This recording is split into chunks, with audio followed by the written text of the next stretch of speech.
welcome to the first ever Reporter Year in Review podcast. I am the technology editor, Ryan Black.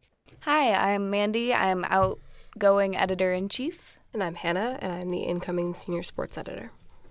And on this part of our podcast, we're going to talk about kind of social media and like digital discourse, including kind of sponsored content, fake news, social media. I already said that, but just kind of like over the course of the academic school year and like kind of just like, especially the way we've covered it as a magazine. And so I figured like, let's start off, wind the clocks back to like September, back before. Oh, geez, do we have to? It's kind of painful.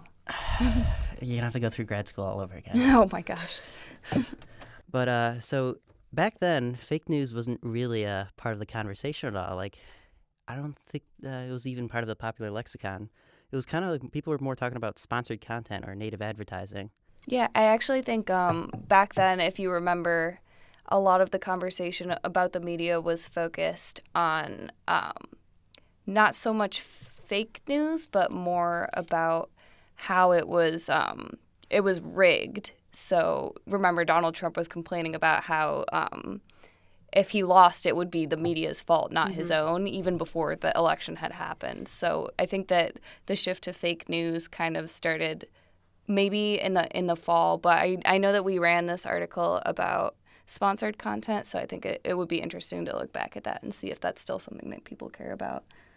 What are your thoughts, Hannah? Yeah, I definitely feel like people were, instead of talking about fake news back in September, they were talking about biased news networks and the sponsored content, because certain news networks run certain advertisements, and a lot of times they're catering to their advertisers 'cause it's how they're making the bulk of their money. Yeah, and I also think that a lot of the thing about sponsored content, which we should probably say what that is, sponsored content is when you go on a website and you, like a BuzzFeed website, and you click on an article and it's like 10 cocktails, and at the bottom it's like sponsored by Captain Morgan. In so very it looks tiny print. Yeah, and very tiny. Well, yeah, so that's the big question, right? So it like looks like a regular BuzzFeed article, but it was actually paid for by an outside advertiser.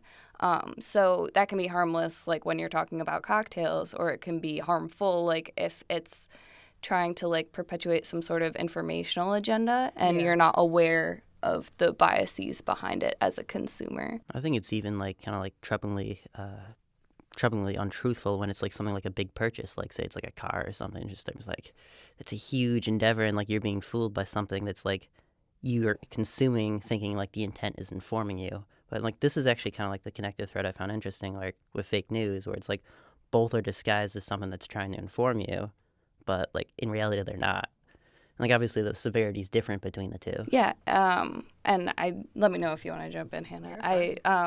I'm a business student right now, and this is something we talk a lot about, ethics in advertising. Like, at what point does convincing turn into manipulation, and how do we identify that and figure out the best way to kind of make sure it doesn't happen? And I think that applies both in the consumer space as it does, like, with sponsored content and ads, and as well as, like, the media space where like we can move into talking about social media bubbles and how sponsored content and fake news both kind of exacerbates your social media bubble.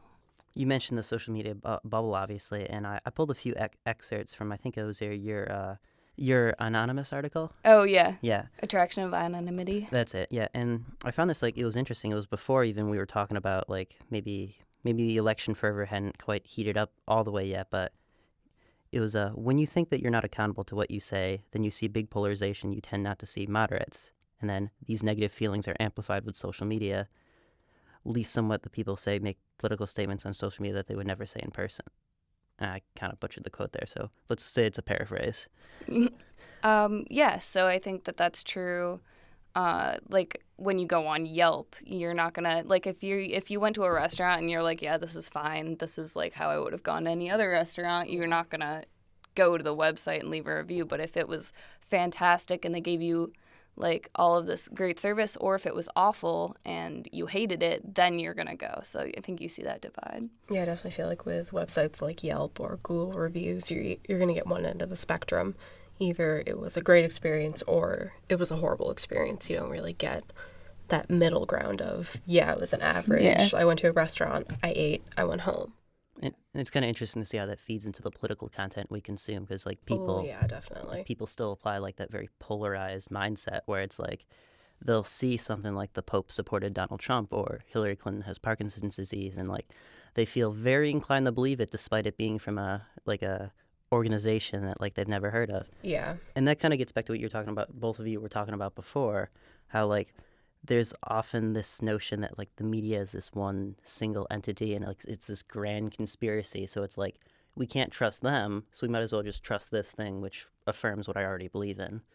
And it's amazing how people pick and choose which parts to believe. So, like, you mentioned the Hillary Clinton has Parkinson's thing, and, like, to you and I, that sounds ridiculous. But there are people who really believe that, who at the same time believe that the scandals that recently came out about Bill O'Reilly being sexually harassing women at Fox News, they believe that that's liberal propaganda. Yeah. So it's like, no matter what evidence you're presented with, like the current climate is to just discount what doesn't already fit with what you think as fake news.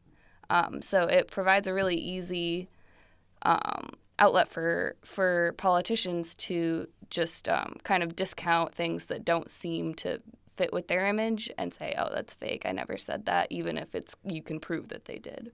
I definitely think people are also, especially with social media, you can pick and choose who you're friends with online, what you share, what you look at. You're not really broadening your thought process.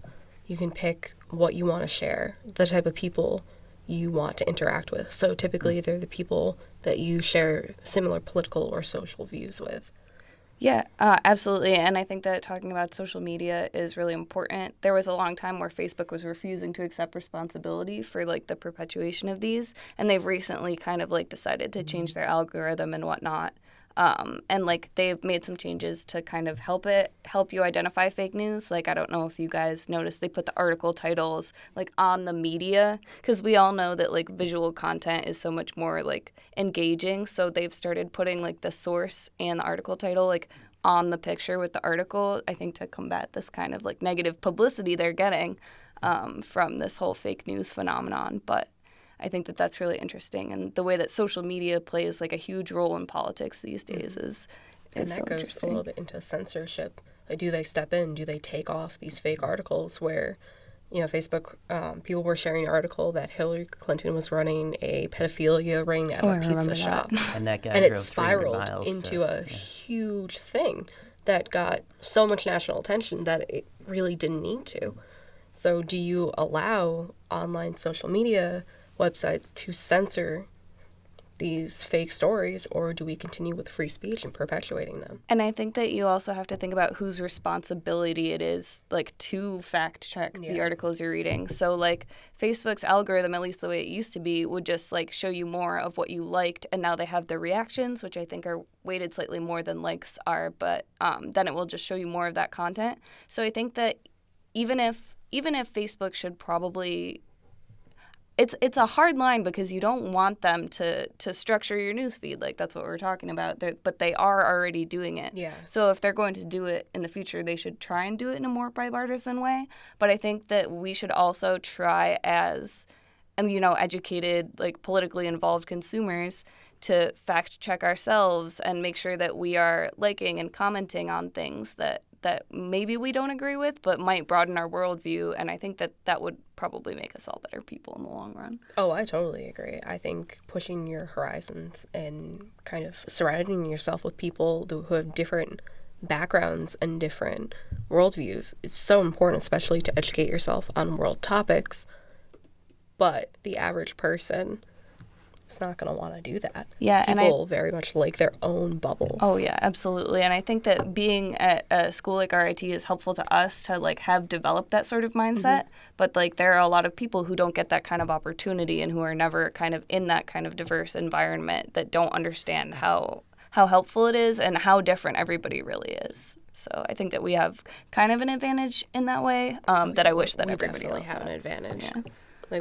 Like you said, RIT is such a diverse and global campus that even at other colleges, smaller ones, you don't have the conflict of opinions that turn into good conversations, that turn into you learning things. And being able to have a conflict of opinions without passing judgment, I think is something that that I know that I have to work on, Mm-hmm. especially when it comes to my family. And, it's easy to say, like, people with different political views are, like, uneducated, but, of course, that's never the case. Like, they're just different from you, and you have to do your best to kind of try and understand their point of view and maybe frame arguments or points in ways that you might understand, and also listen to their arguments and their points that you don't understand. Yeah, I definitely think this election forced people to do that more. Like, it forced you to have the hard, awkward conversations with people. Any listeners have thoughts, they can feel free to tweet at us. We're at Reporter Mag on Twitter, Instagram, and our Facebook is just Reporter Magazine. So please like and tell us if you have any thoughts on our discussion. And thank you both for lending your thoughts on these topics. Oh, of course, I could talk about this all day. Same thing for us. Sure to